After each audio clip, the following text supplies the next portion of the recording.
Welcome everyone to our Hub Captains meeting for the month of July. Gabrielle's out, so I'm acting as facilitator, and we're going to do the usual around the rooms. Hi, I'm Kurt Gunthroth. I'm from the North Capitol Hill Hub. Hi, I'm Linda Norland from Lakewood Seward Park Hub. Karen Furwork from the nascent Wallingford Hub. Johanna Elhart, Crown Hill Hub. Bill Nolan, Rainier Beach Hub. Okay, Bill Fay from the Magnolia Hub. Pam O'Connell from the Ravenna Park Hub.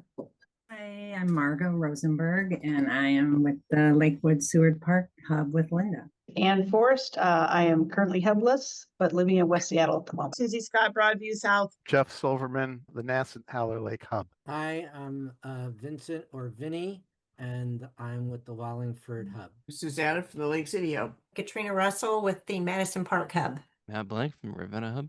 And Leona. Leo Street. Dana with the Admiral Hub. Hi, Jessica Silverthorne with a not even started yet Garfield Hub. Nick Short. I'm one of the participants for the Cal Anderson Founding Committee. We're trying to get the hub restarted in our neck of the woods. So go ahead with the nuts and bolts. Creating what we call station bags.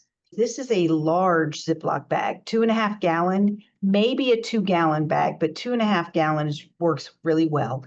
Label it with the area. So the idea is this bag is everything that your volunteers need to run that station. Besides like a table and a canopy, they've got everything they need. So they're not having to keep going back to the box to find pens and to find paper and forms and all that kind of stuff. So you just put everything together, label it so your volunteer's ready to go. So things like their job description, their safety vest, their lanyard with their job description, any forms they might need at that station, and pens, dry erase markers. I put that there because this is the information area. So theoretically, a lot of whiteboards and they're going to have to write. So dry erase markers, give them to them up front in the very beginning so they don't have to go hunting for them. What I've noticed with a lot of our volunteers is if it's not right in front of them, they don't even know it exists. They don't even know to go ask for it because they aren't as familiar with everything in the box as some of us. So put it in front of them. So dry erase markers and an eraser if you have such an animal, even if it's just a rag, throw it in there so they don't have to go scrambling around for it. Blank paper. For this particular station, the information area, you want blank paper so your neighbors could write down what they're seeing and take it back home to their blocks. And then maybe a pair of scissors, a stapler if you need it. And then sometimes a trash bag, literally for trash. Tape it on the side of the table, or maybe a Ziploc bag if you're encouraging your volunteers to keep paperwork like ICS 213s and all the other kind of paperwork that you might come across. If you're asking them to keep that, then give them a place to put it so that they understand how the whole system works. If you haven't thought about this, it's a good idea. It's a nice practice to put everything in these big Ziploc bags. They're clear, so everybody can see what's in there. Label them. Then when you start your hub up, your volunteers have everything they need and they're not scrambling. Include a sheet of paper with a list of what the bag is supposed to contain so that if it's an exercise, all the stuff goes back in the right place. Once you have station bags and once you have a list of equipment that's supposed to be in the station bags, you then have to organize the process of shutting down the stations at the end of the day so that you make sure everything gets back in the bag. Night Out is a really good opportunity where you can look at the police website and see which night outs are happening around you. And if you're a new hub, it's a great opportunity to get on a bike and drop off some flyers with each of those groups. And you can zoom in, I'm just going to zoom somewhere, and then you click on each one and it will give you the actual block that it's happening on. They don't necessarily give you the address, but they will give you the blocks. So for this group, it's about a 1/4 mile radius, but you can see, 6, 7 block watches parties going on right there. New hubs that are coming up, you can just make a simple flyer saying, we're starting our hub. It's located at, watch the community newsletter or, watch for posters. But it lets you get the word out kind of efficiently on a single night. And most of the people who are involved in Block Watch are very interested in emergency preparedness. So they're usually wanting to have a little chat Others are in the middle of a big party. It's their big party, and they'll say, drop it for me. I'll get it out to people later. So could go either way for you. Next item agenda is the thought group. Quick catch up. The Hub network is struggling to keep up with the demand. We would like to do things maybe more efficiently and think a little bit bigger, and that takes a little bit different structure than what we currently have. Currently, the network is kind of Cindy and I. This has been in the works for a while. I'm bringing the new people up to date. The group in between where we are now, the way we're structured now, and where we might be structured a year from now, this interim group we're calling the thought group. It is trying to figure out where do we think we want to go and maybe how do we get there. The folks that are on the thought group, these are the 7 folks that have strategic planning experience. 2 of the folks on this list know about the hubs but aren't currently involved or running a hub. So that was kind of important to get sort of an outside viewpoint. So anyway, that's our group. We're getting together July 30th. So next Wednesday, that'll be our first meeting. And I just want to give you a little bit of heads up of what we're going to do. And then every HubCap meeting we have, we will be reporting out kind of where we are, sort of where we're going. Just to keep everybody in the loop of what's going on. So this first meeting, we're really just going to look at what does the network do right now? What are the things that Cindy and I and Gabrielle a little bit, Bill Nolan, Gina Hicks, Hugh Kelso, a couple other folks involved in the network level. What's going on currently? Are we aligned with our mission statement? So those are the 2 big questions for this first meeting. And then we'll start thinking about other things the network could or should be doing to support the mission. And what might that look like? So that's my update on the thought group. We haven't met yet, meet next Wednesday, but that's kind of the direction we're going. The next thing is finding scouts. Just keep in mind that most scout troops now are co-ed. It's kind of unusual to find an all-boy or an all-girl one. So if it matters, most of them are co-ed. And literally, I just type in find a scout troop near me in Google. This is the website that comes up. beascout.scouting.org. So you can find the troops near you. And then when you click on one of these icons, it'll either say apply online, which I just blow those off, or it'll give you the email address of the scout master. Click all of these buttons. I send the same email to every single one of these people just saying, hey, we're having an event. It might be of interest, scouts. Stop by, contact me for more information. So finding scout troops is really, really simple. I would say 3/4 of them have an email address listed, and you don't have to like pretend you're a scout and get into the system, which I never would. I'll add that it's kind of a timing thing. A lot of them have summer weekend activities planned. They're harder to get, when it's hiking season and stuff, but there's an emergency preparedness merit badge. There's a lot of community work that they've got to do. So they are interested in getting these, even if it might not sync up. Kurt? I've had conversations with a couple hub captains after the June drills, and I'm proposing another change to the form that I believe most of us use. The form on the screen is what I think a lot of us use. You can print 3 of these on a page. For anybody using the pantry organizers, these skinny forms fit in there very well. A half page does not fit super well. What this doesn't lend itself to is skills. There's no place, unless you use the have need for skills, this form doesn't really work well for the volunteer area.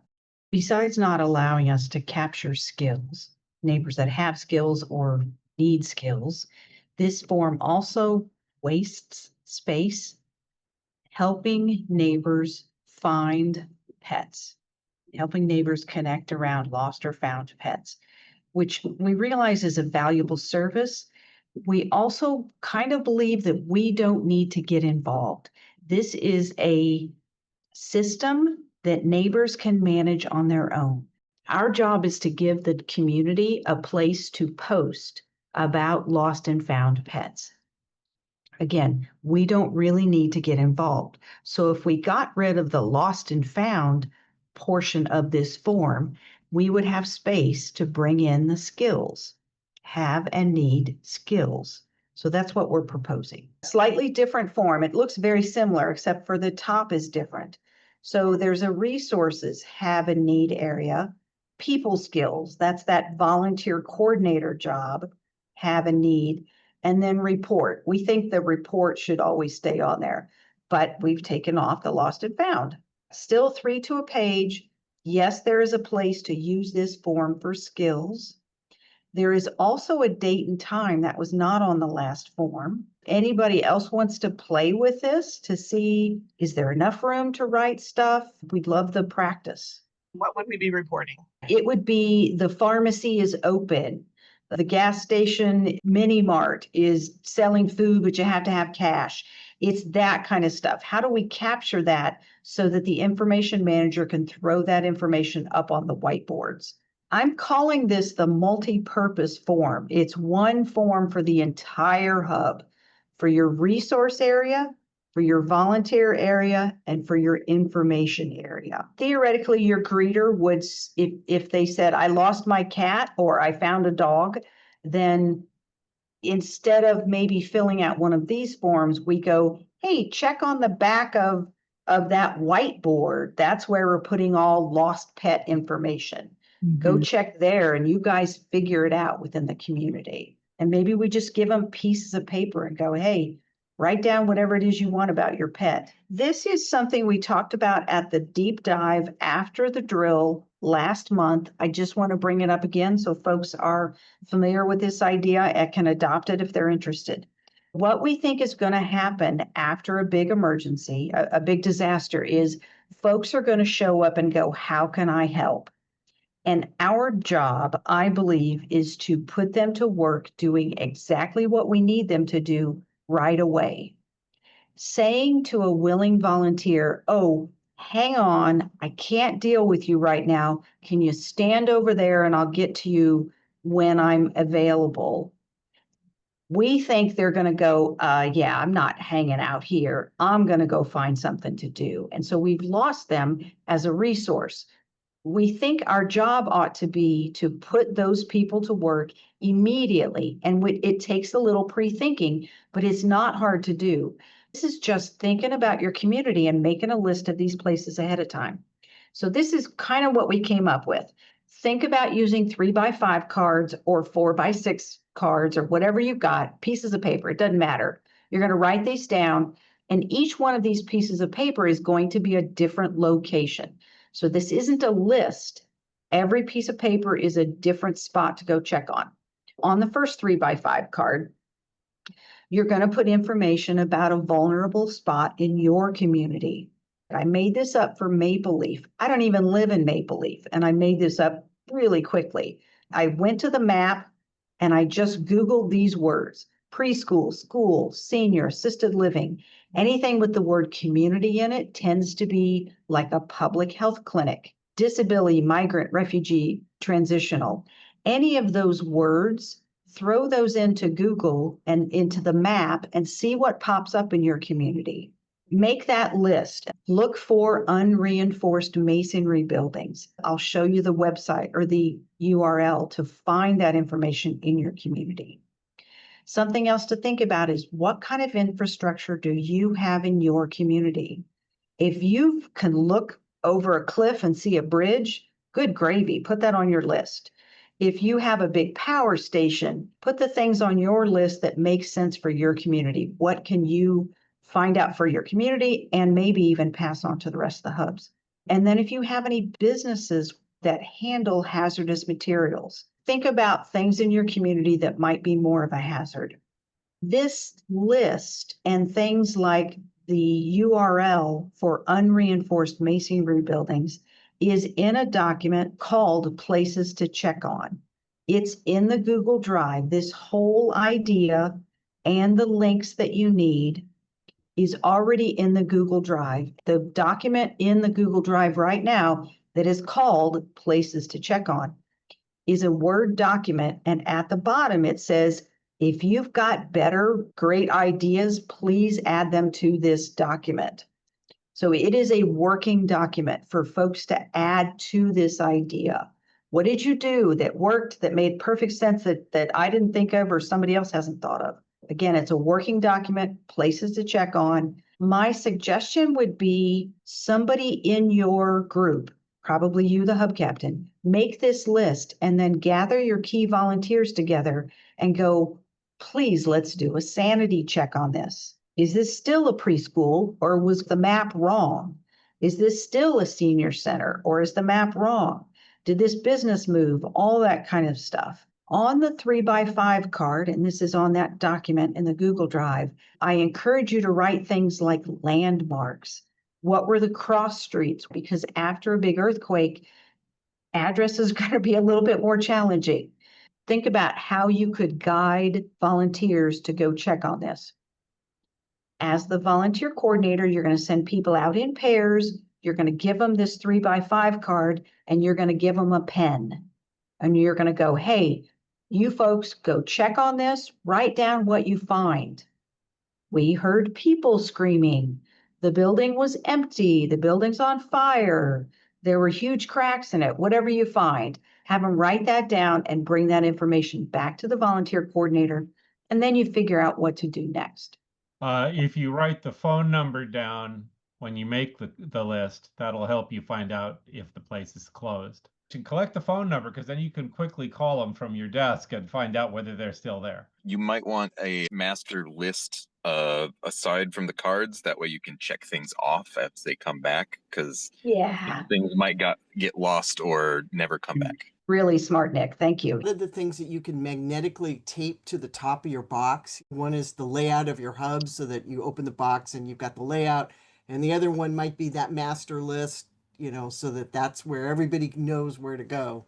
You could also stick it in your volunteer coordinator book. For the new hub captains who have not gotten into our massive Google Drive, the reason Anne gives you the name is because you can either figure out which folder belongs to which folder, but you can also be at the top level and go, show me the file that called places to check on and do a search, and there it is for you. So we hired a photographer for the June 7th drill at the Beacon Hill location, El Centro de la Raza. Sean Earhart is his name. He did a fabulous job, worth every penny.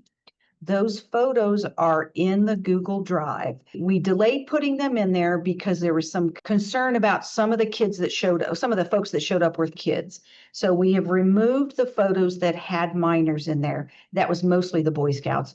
We don't want to deal with having to track these kids down and get permission slips. So we've taken all of the photos of kids out, but there's some really good photos. They're high quality and they're engaging, and thankfully, it's a fairly diverse audience. It's really lovely. He did a nice job. Kind of the reason I'm bringing this up is to tell you that the photos are there and you're going to use these two words. You're going to type in, if you're searching the Google Drive for these things, you want to type in photos and unplugged. That's the easiest way for me to tell you how to find them. And if you use any of these photos, you need to give Sean Earhart credit. Don't just willy-nilly throw these things up. We paid him for his services. We need to give him credit. When you search for photos unplugged, it will say in parentheses, please give Sean Earhart credit for these photos, or something like that. So that's the reminder. The Seattle Channel video. Yeah, that one. It was a great video. It was, wasn't it? I don't think we have to. Because you're sending them to their link off the seattlechannel.org. Yeah. And Cindy and I have thanked Seattle Channel for their really fabulous work on that video. We have been shifting slowly from our dysfunctional hub captains. I really have to thank Matt Blank for holding our hands during our website adventures and our Google stuff. So, you know, we have nearly 200 people on our hub captains email list. And that's because besides just captains and co-captains, there are some people who want their entire core team on here. And as long as it helps you all stay connected, we will manage, 200 names. But you need to make sure that you realize that every time you see this email, it's going to 200 of your closest friends. The name of the group is called HubCaps at googlegroups.com, and I'm going to show you what that looks like. I was not a user of Google Groups, and it kind of freaked me out, but it is really simple. I open my Outlook and I go, I want to send a new message. It populates the who's it coming from. And I type in hubcaps@googlegroups.com. And usually it goes to my address book and finishes typing it before I finish. And I go, here's the address we're going to use. Add this to your book. And if I sent that out, it would go to all 200 of you. So that's what it looks like in Outlook. Many of us use Gmail, just straight out of the browser. It's the same thing. I go create a new email. It goes, okay, who you want to send it to? hubcaps@googlegroups.com. Fill in the subject, send your email. So that's the simplicity of this system. There is a lot of back-end stuff that you can learn later, but if you just want to send email, and we want to encourage you guys to talk to each other to go, I just had this exercise and I learned these 3 important things. We want you to do that, because right now it's been Ann and I having to forward stuff because the Google group or the other thing broke. To see what one looks like, it's a little messy because it's a Google group, and this is a test message that we actually were sending out.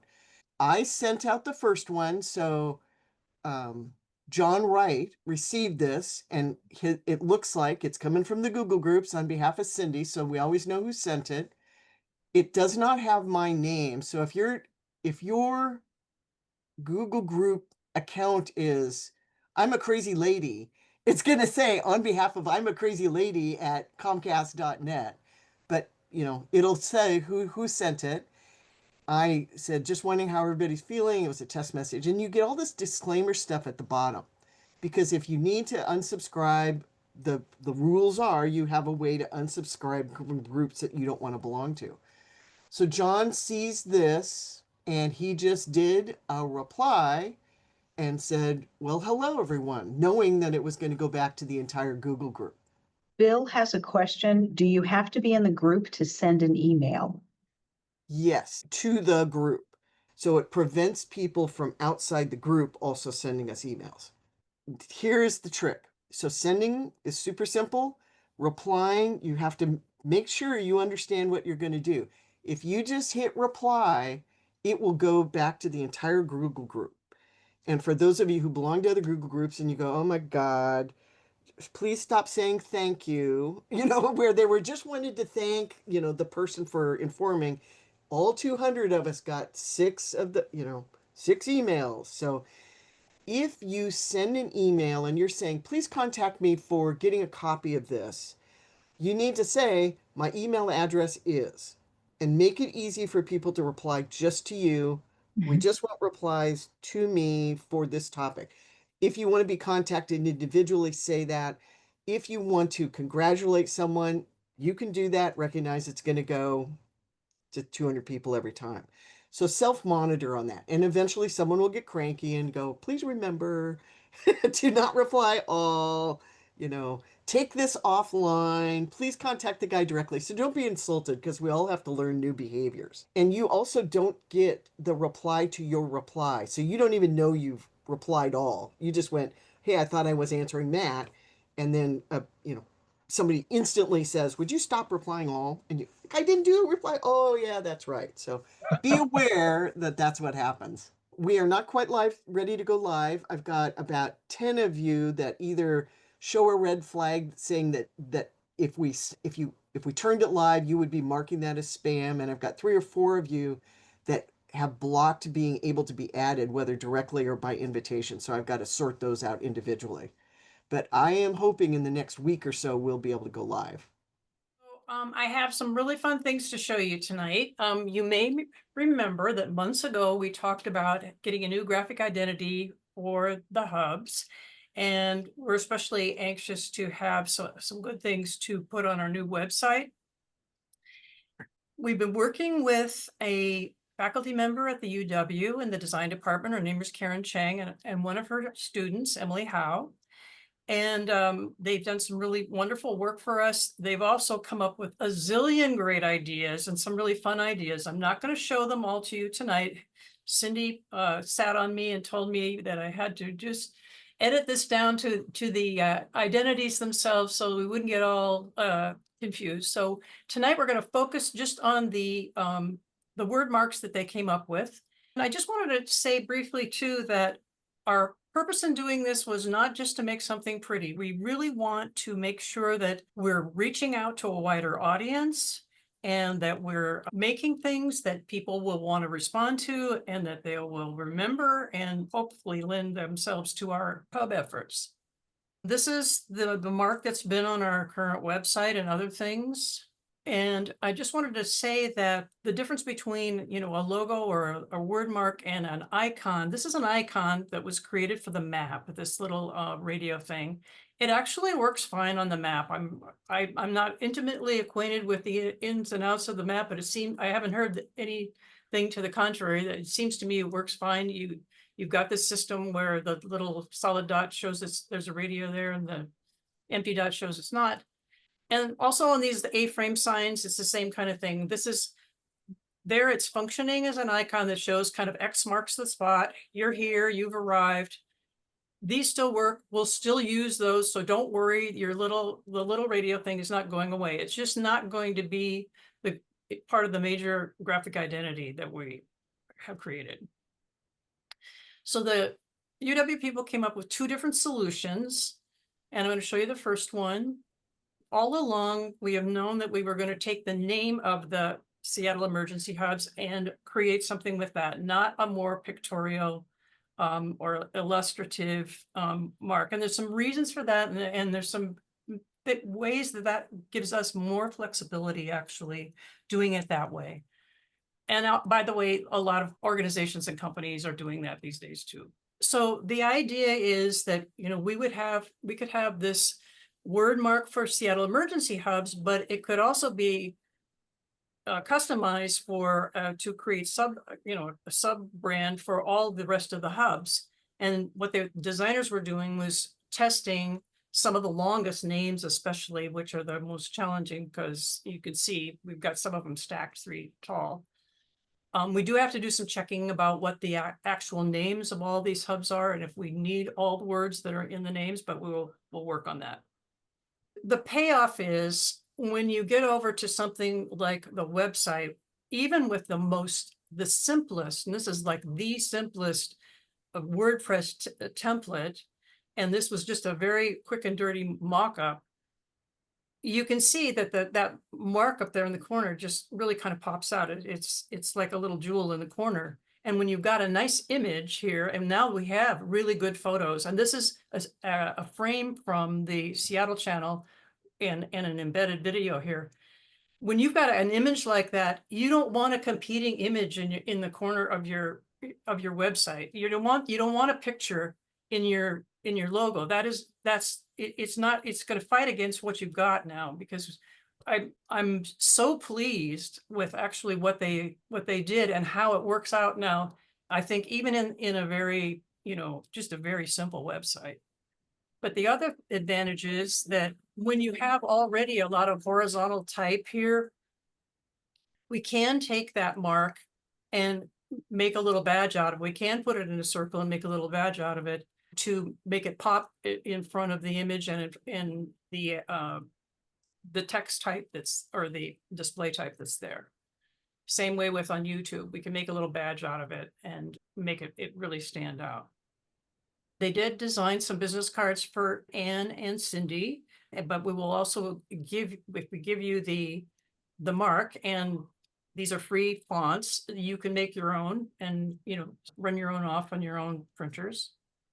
I have to put this in due to popular demand, because everybody wanted to see it. It doesn't mean we're going to buy you all a t-shirt, but we can put artwork up, and these print-on-demand companies will allow you to buy your own, or your hub to buy some, and I think that could be great fun. Down the line, it's not top priority by any means. We've got a lot of other things we got to deal with first, but it'll be fun. And some of my promo people really like the idea of door hangers or door knockers. These are fancy die cut ones, but there's easily kinds that you can get from Office Supply that you can do in your own printer. Obviously, we can have other ways to apply the mark and in different combinations of the same color schemes. So here's a second solution. It started out being all one color, but then they decided that the second solution really benefited from the 2-color treatment also. This is a more condensed typeface. It's a little bit, maybe, I think a little plainer, and maybe not is quite as much fun as the other one. But here's an alternative version of that one, which kind of emphasizes the hub more and makes the names of the individual hubs more like little flags flying off the main ship. And here's a different color scheme with a business card treatment. So I'm not going to show you, there are other bells and whistles that they've come up with, but I'm not going to show you those tonight. I'm just going to show you the two different treatments, and I would like to get some of your feedback. And then we can talk a little bit about, and I'm going to back up to the slide in a second. We can talk a little bit about what the next steps are. The first step, obviously, is to actually get an updated list of the hub names so we can finish the branding of the whole array of hubs. We also want to prioritize which print pieces to produce for the network. But the really nice idea that came up out of the promo committee, and that I've really been kind of wanting anyway, is to create some digital assets for hubs to use on their own. So we could give you the word mark and maybe some illustrations like this kind of stuff, maybe, or another style. We can give you some various pieces that you could use to make your own flyers and some guidelines so that you know, if you're embarking on this for the first time, you won't be totally at sea.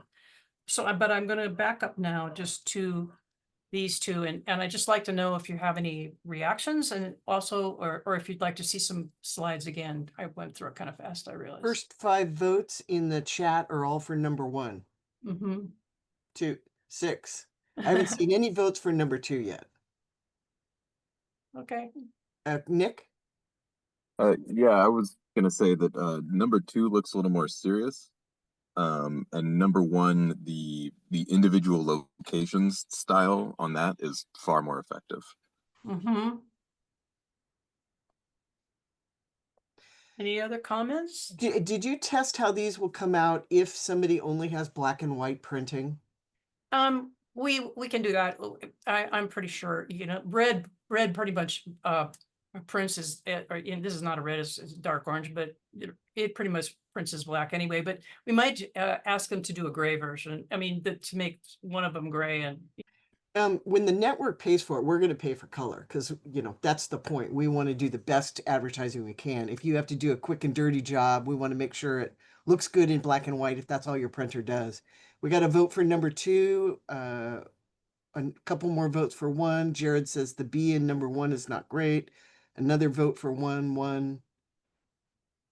Okay. I can't read. It's all ones. Okay. There's been 1 vote for number 2. Okay. As not an official hub person yet, I'll just say visually under stressful conditions, I would just recommend number 2. The simpler the letters and the font in it are, if it's a case where we're already stressed out in an emergency, I think that number 2 one is the way to go. I mean, I certainly like the art of the one, but that's why I voted for number 2. Okay, well, that's a good input. This predominantly is for use in education and outreach beforehand. This is really promotional material. We want, obviously, everything in the hub that we were going to be using on site will be very, very simple. But this is a different. We have a different challenge when we're trying to appeal to a wide audience that doesn't really want to think about emergency planning.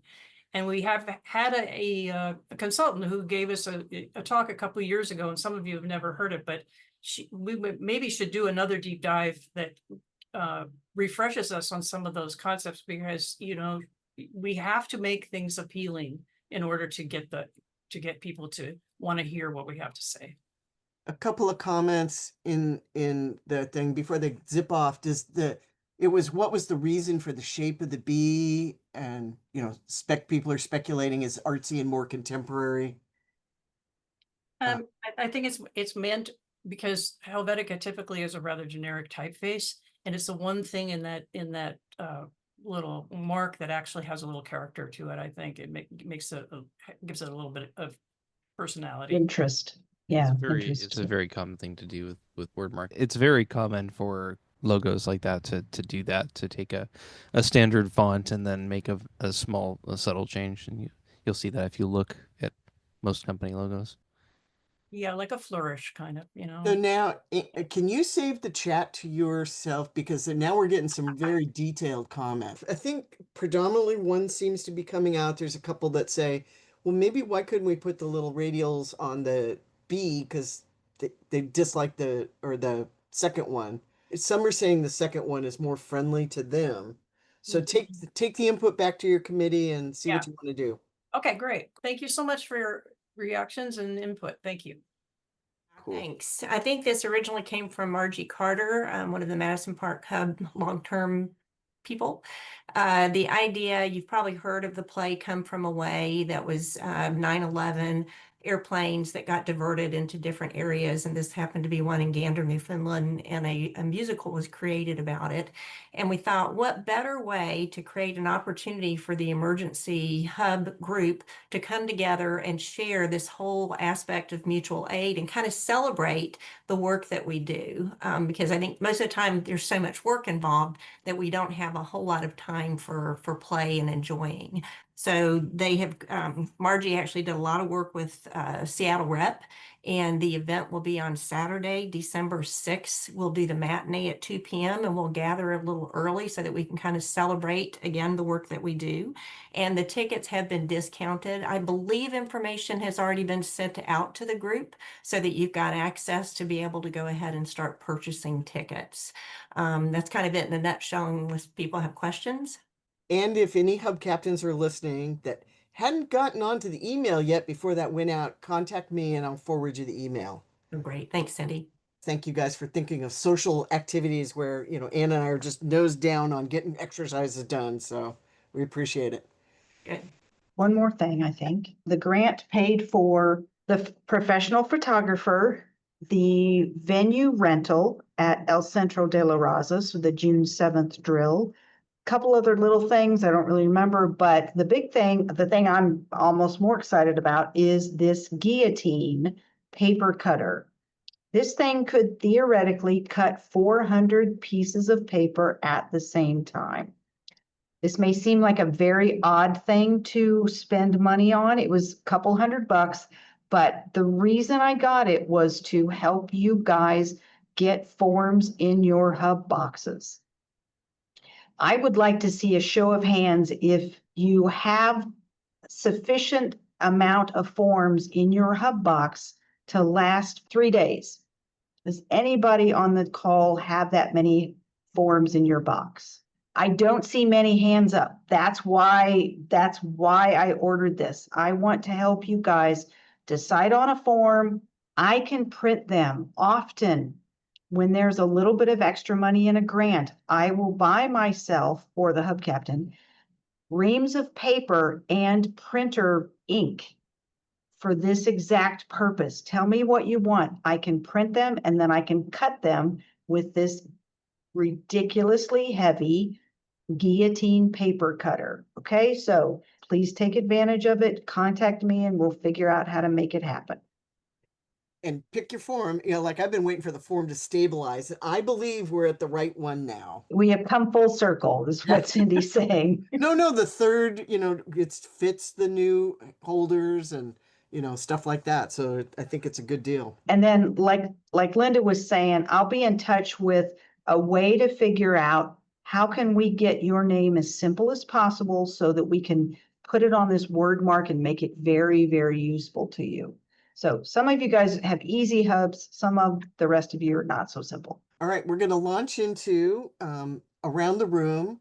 Gabrielle usually starts at the north end of the city because that's her bias. I'm going to start at the south end of the committee. So city. So what we do is if you are in the southeast sector and you have anything special going on that you want the rest of the hub captains to know about, raise your hand. We'll call you. Anyone got anything to share tonight?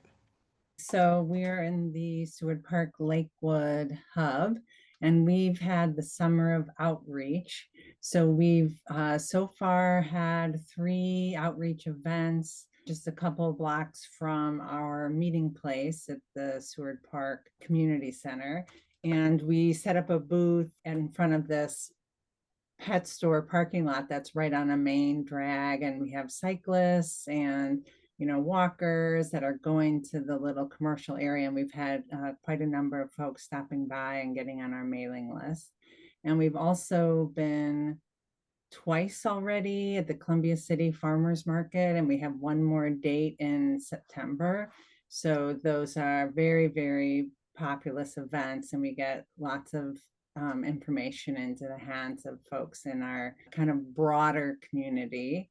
And then also Linda made a connection with the Hillman City Block Party, because currently there's a few people trying to get a hub started in Hillman City, which is directly to our south. I think it's August 7th. So Linda's reaching out to kind of a group of folks that live just a little south in between us and Rainier Beach, hoping that there'll be a hub kind of in the middle of us, because Cool. it's kind of a long way. Great. Thank you. Bill, go ahead. Yeah, Chris Onshell from the Rainier Beach Hub and I did a table at the Rainier Beach Garden Stroll. And 5 people signed up indicating interest in the hub. So all I've got to do next is figure out what's the best way to onboard them, because we don't have something coming up right now to get them engaged with. I'll go to Southwest, and I'll jump in with my one report. I know Admiral's here. I watched the ads, and so Big Five, if you are looking for a canopy, whether one of your existing one is broken or, some of you have the color coordinated ones, and so this looks to be blue, but Big Five has got 100 square foot tents, $75. They're way off. You have to go in and steal their coupon, but it's got 2 flaps, full flaps, which we found is really important on windy days, and the sandbags. So it's a really good deal. So anybody out hunting for those. In the Southwest for Morgan, we continue to meet with our Gatewood Elementary School. We've got a neighbors team who is going to help in the event of a disaster, be the liaison. So we had an active meeting with them, and they're planning on another PTSA education night when school starts again in September. Then we will go to Central East. I'm part of the group trying to get the Cal Anderson crowd started up. We have a box purchased, arrived. We're just waiting on Parks to place it. It's going on the north side of the baseball field, kind of where the shelter house is. As far as outreach, we're going to have the sort of unveiling on August 12th. That's a Tuesday in the evening, pending permits. Also pending permit, we expect to do the Urban Survival Fair on September 7th. And North Capitol Hill, I think we're expecting to try and coordinate with you on your upcoming drill, but we still need to coordinate with you, figure out what you need on that. Back on Southeast, Mount Baker just had their first meeting, and they will want to come see that. So anybody in Central West then? Any report outs? This is Bill from Magnolia. Frank Gall and I are working. Have some staff trainees that are working through the processes. A couple of them went to the El Centro exercise to learn more, and we've encouraged them more to show up at the North Capitol Hill exercise. So they're coming along. They're very busy people, but we're getting them involved with the hub and the future of the Magnolia Hub. At the same time, in a couple weeks, week and a half, will be the Summerfest, which is the big Magnolia party in the central part of Magnolia. And the Magnolia Community Council is going to have 2 side-by-side tents for their purpose, and they're allowing us, the emergency prep, basically Frank and me and some of our other trainees, are going to show up and put on a little show and tell at the same time in their tent space. Central Core. Anybody in Northeast got anything tonight to share? Pam? Yeah, we're having a drill at the south end of Ravenna Park on September 14th from 11 to 1. There's some early talks about doing a a bike tour of Northeast Hub similar to West Seattle. Cool. That's just started on Discord, so we're gonna figure that out and share more later. That I will go bug the person who was supposed to write if you want to do your own event, we asked her to write that up. And so I will go poke at her for that. Our Maple Leaf Social. And I think we gathered about 35 names, which are now in contacts. And we have a fantastic volunteer, Kim, who's going to be our communications coordinator. So we are now the Three Musketeers. Right on. We have a radio operator, we have a hub captain, and we have a wonderfully motivated former PTA president who is doing a fantastic job. Keep chugging. Good work. Good work. We're going to go to Northwest, and I see Johanna has already come off mute. Yes, well, we had our grand opening this last Sunday, and it was a good success. It was pretty good. Pretty good success. We got a lot of people coming by, and we're not too sure how they got notified or how they found out about us. You know, we had some flyers out, it was on the calendar, but Anne noticed something, that people already knew each other, and because people were socializing. And there seemed to be there's one neighborhood that used to do some of the Crown Hill Hub stuff that, you know, kind of wanted to get out of it. And so that's when I came in on this. They were there, so they were busy, and we had some new people coming in too, but it was fun. I am unveiling my hub at Howler Lake Community Club. And I've done inventory, and I think I have everything that I need, except I would like to borrow a canopy from somebody if they've got one to spare for a weekend. And then also my grant came in, but no contract has been signed yet, so I can't spend any money. Yeah, I was just going to mention Madison Park Hub. We've been working on a kind of a show and tell, set up and take down drill. I think we've decided to call it Experience the Hub. It's primarily to have our Madison Park volunteers get more engaged, but we did think that if there are some new hubs that are getting going, they might want to come and see how we've got things organized. So that's going to be Saturday, August 16th from 1 to 4 p.m. at Madison Park. All right. Is there anything else for the good of the order? Going back to the main chat here. Anything else? Those are fabulous. Lots of information. Thank you all for sharing your plans. Our next meeting is our deep dive is in August. I don't know that we picked the topic. That's always the last, 2 weeks beforehand. We're seeing who can speak and getting things confirmed.